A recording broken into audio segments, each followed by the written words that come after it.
made, and it's a little bit of a cultural point, but it eventually makes it into technology. Pete was making the point that people are oftentimes resistant to change. Well, one of the ways you make that easier for people is you provide, a migration path, or you approach this change in an evolutionary way as opposed to a revolutionary way. Mm-hmm. And one of the things we've worked with, with our government and our industry customers is how do you provide that kind of a path? How do you provide, for example, an infrastructure that supports today's applications but then can be adapted to support tomorrow's applications?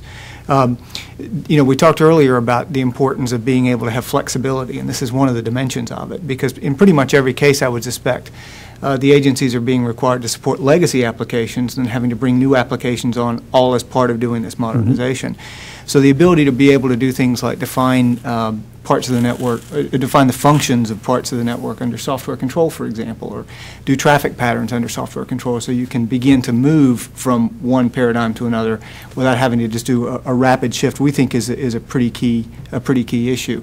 And then as we started the conversation, this whole idea of being able to adapt to capacity needs that are growing at 30% a year while budgets are growing at maybe 2% a year is another important piece. So we focused a good bit on how do we automate to facilitate this shift, and how do we build capacity at a reasonable price point to support this modernization.